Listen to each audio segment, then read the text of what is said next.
Modernisation of homeopaths. इस topic पे आज हम बात करेंगे कि एआई या आर्टिफिशियल इंटेलिजेंस होम्योपैथिक डॉक्टर को कहाँ तक हेल्प करती है और कहाँ तक नहीं करती।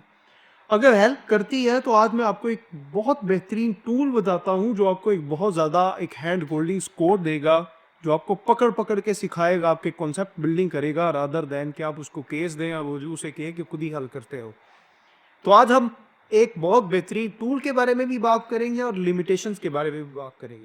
चैट जीपीटी बहुत सारे लोग यूज़ करते हैं और एआई को लोग सिर्फ चैट जीपीटी समझते हैं। मैं चैट जीपीटी के अंदर एक ऐसा फीचर है उसके बारे में आज बात करना चाहता हूँ, उसका नाम है स्टडी एंड लर्न। जनरली तौर पे जब भी कोई भी बंदा अगर चैट जीपीटी को यूज़ करता है तो वो डायरेक्ट चैट जीपीटी के सर्च बॉक्स में जाता है, वहाँ पे अपना टेक्स्ट लिखता है। फॉर एग्जांपल अगर हम अनीमिया की बात करते हैं, खून की कमी है जिस्म में, अगर हम ये लिख दें जनरली तौर पे चैट जीपीटी में कि व्हाट इज़ अनीमिया, तो एक पूरी फ्लड ऑफ इंफॉर्मेशन वो चैट जीपीटी आपको उठा के दे देगा। लेकिन अगर एट द सेम टाइम आप व्हाट इज़ एनीमिया आप स्टडी एंड लर्न वाले फीचर में जाके देंगे तो वो आपको बच्चों की तरह समझाएगा, हैंड होल्डिंग सपोर्ट देगा, एज अ मेंटोर के तौर पे, एज अ टीचर के तौर पे आपको गाइड करेगा, बकायदा आपकी कॉन्सेप्ट बिल्डिंग करेगा।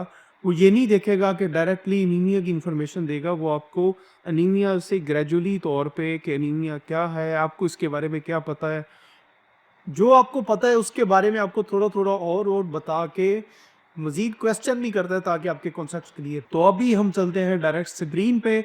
मैं बहुत कोशिश कर रहा हूँ बड़ी सिंपल आसान लैंग्वेज में अपने होम्योपैथिक कम्युनिटी को बता सकूँ कि होम्योपैथिकली एआई से हम किस तरह से फ़ायदा ले सकते हैं। तो आज हम जो बात करेंगे वो चैट जीपीटी में स्टडी एंड लर्न के फीचर की है। अस्सलाम वालेकुम। हमने बात की कि एआई को होम्योपैथिकली कैसे यूज़ कर सकते हैं या आर्टिफिशियल इंटेलिजेंस से एज अ होम्योपैथिक डॉक्टर हम कैसे फ़ायदा ले सकते हैं। हमने बात की, मैंने आपको बताया कि चैट जीपीटी के अंदर एक फ़ीचर है, हम एक तो जनरली तौर पे जिस तरह सर्च करते हैं तो उसका उतना ज़्यादा फ़ायदा नहीं होता। इसके अंदर एक एक फ़ीचर है जिसे हम कहते हैं कि स्टडी एंड लर्न वाला। उस स्टडी एंड लर्न वाले फ़ीचर से ये होता है कि हमें चैट जीपीटी हमें प्रो लेवल के तौर पे एज अ टीचर के तौर पे हमें गाइड करता है। फॉर एग्जांपल हम अपने गूगल पे गए, यहाँ पे लिखा चैट जीपीटी, अब नॉर्मली खोलते हैं। अब चैट जीपीटी में यहाँ पे आके हमने क्या किया कि इसको, अब नॉर्मली तौर पे आप इसी सर्च बार में जो कुछ भी टाइप करते हैं आप लोग, यहाँ पे टाइप करते हैं जो भी क्वेश्चन होता है यहाँ से पूछते हैं। लेकिन जब स्टडी एंड लर्न वाले को करना है तो ये हम प्लस के निशान पे गए, अभी नीचे आते गए, ये स्टडी एंड लर्न, इस पे जाके मैंने इस पे क्लिक कर दिया। अभी हमारा स्टडी एंड लर्न वाला फीचर एक्टिव हो गया है। अब आप इससे कोई भी सवाल पूछेंगे तो ये आपको डायरेक्ट आंसर नहीं देगा, ये आपकी कॉन्सेप्ट बिल्डिंग करेगा। मैंने एक चैट की हुई है, मैं डायरेक्ट आपको उस पर लेके चलता हूँ। मैंने इससे पूछा कि अनीमिया क्या है। इसने कहा कि मुझे, मेरी हिस्ट्री इसके पास है, तो इसने कहा कि आप एक होम्योपैथिक डॉक्टर हैं, आपको इसके बारे में पता होगा। What do you think anaemia means it. मैं कहा मुझे नहीं पता, आप बताओ। अब ये इसने कहा all right but I want just jump in to the answer. कहता मैं सिर्फ जंप नहीं करूंगा आंसर पे। सबसे इंपॉर्टेंट स्टडी एंड लर्न की ये डेफिनेशन है, let's build it so you own the concept. क्या आपको कॉन्सेप्ट समझ आए इसकी बेस पे आप जो है अनीमिया को खुद समझ सके। सबसे पहले स्टेप वन पे उसने कहा कि इसकी बेसिक फिजियोलॉजी क्या है, कि ऑक्सीजन कैरी करता है, आरबीसीज होते हैं, हीमोग्लोबिन होता है। तो मुझसे पूछ रहा है कि अगर हीमोग्लोबिन लो हो या आरबीसीज लो हो तो ऑक्सीजन से क्या होगा, आपको क्या लगता है। पहले उसने बताया कि ऑक्सीजन, आरबीसीज का काम यह है कि वो ऑक्सीजन को कैरी करता है। बाद में उसने फिर दोबारा मुझसे री एम्फोसाइज वही सवाल पूछा है कि अगर ये लो हो जाए हीमोग्लोबिन या आरबीसीज तो ऑक्सीजन की सप्लाई में क्या होगा बॉडी में। मैंने कहा oxygen should be low to the cells, जो मुझे समझ। इसने कहा बिल्कुल, ये गुड का निशान दिया कि ऐसा ही है, कोर यही आइडिया है। एनीमिया कहता है condition in which oxygen carrying capacity of the blood is reduced. दोनों वजह हो सकती है कि हीमोग्लोबिन कम हो या आरबीसीज कम हो। Anaemia is when blood can not carry oxygen to the blood cells. ठीक है। कहता है let's deepen your clinical thinking. अब मुझसे मजीद पूछ रहा है कि अगर ऑक्सीजन लो होगी तो बॉडी में क्या होगा। मैंने कहा कि, अब वो मुझसे पूछ रहा है तो ये मैं आपको सिर्फ एक कन्वर्सेशन दिखा रहा हूँ। मैंने कहा ऑक्सीजन लो होगी तो बंदा थका थका रहेगा, हार्ट रेट बढ़ेगा। उसने कहा स्किन के साथ क्या होगा, मुझसे पूछा यहाँ पे एनर्जी के साथ क्या होगा, ब्रेन हार्ट स्किन। मैंने कहा स्किन का मुझे नहीं पता, I don't know for skin what happened in the skin. उसने कहा लो एनर्जी होगी, ठीक है, हार्ट रेट बढ़ेगा, ठीक है। कहता थोड़ा और सोचो कि स्किन के साथ क्या होगा। कि अगर हीमोग्लोबिन का कलर रेड होता है तो वो क्या होगा, ये मुझे मुझे ना वो भी दे रहा है कि मोर रेड होगा या पीला होगा, मुझे सुजेस्ट कर रहा है ताकि मुझे समझ आ सके कि अगर मेरे माइंड में कोई कॉन्सेप्ट ऑलरेडी है तो मैं इसको थोड़ा जल्दी से पिक कर सकूं। मैंने कहा पीलापन होगा। यहाँ पे बताना ये भी ज़रूरी है कि आप, इसके लिए ये ज़रूरी नहीं है कि आप बहुत सारी इंग्लिश आपकी बहुत अच्छी हो तो तब इसको यूज़ कर सकते हैं। आप इसको पंजाबी में, उर्दू में, इंग्लिश में, सिंधी में, जिस तरह आपको समझ आती है आप इसको यूज़ कर सकते हैं। मैंने जानबूझ के भी यहाँ पे कोई येलोनेस नहीं कहा, मैंने पीलापन कहा है। उसने कहा कि पीलानेस, पीलेपन से मुराद पेलनेस है, ये ठीक है। अनीमिया के की फीचर क्या हुए कि ऑक्सीजन लेवल जब लो हुआ तो फटीग फटीग हो गई, लो एनर्जी हुई, हार्ट रेट बढ़ गया, पेलरनेस हो गई। आप ये देखें कि वो कह रहा है जो पेलरनेस है, पीलापन है, वो स्किन, लिप्स, नेल्स पे होता है। उसने कहा कि very important, what do you check पेलर, आप कहाँ पे चेक करेंगे? मैं क्या आंखें देखेंगे, मुंह देखेंगे, हाथ देखेंगे? उसने कहा आंखों पे भी होता है, हाथों पे भी, नेल्स पे। उसने ना एक और सवाल पूछा कि कंजक्टाइवा जो आंखों पे देखते हैं वही इंपॉर्टेंट क्यों है? मैंने कहा मुझे नहीं पता, आप बता दें। उसने कहा why conjunctiva, conjunctiva is best, it's very thin epithelium and rich blood supply, no skin pigmentation. के कंजक्टाइवा से हम अनीमिया इसलिए चेक करते हैं, ये ज़्यादा रिलायबल इसलिए कि यहाँ पे कोई पिगमेंटेशन, स्किन का कलर नहीं होता, तो ये डायरेक्ट रिफ्लेक्शन होता है ब्लड हीमोग्लोबिन की। अब वो समरी दे रहा है कि no melanin true haemoglobin sign हो सकता है वहाँ पे हम देखने के लिए। कहता है एक अगर लाइन में को तो क्या है कि मैंने कहा ऑक्सीजन लेवल लो है, उसने कहा ठीक है। अब वो मजीद सवाल इसी तरह पूछता रहता है कि हीमोग्लोबिन, ये जितने भी मल्टीपल चीज़ें। बताने का मकसद ये है कि आप इससे कुछ भी अगर आप पूछते हैं तो आप इस तरह से मजीद वो आपको बताता रहेगा, तो आप इसको मजीद देख सकते हैं।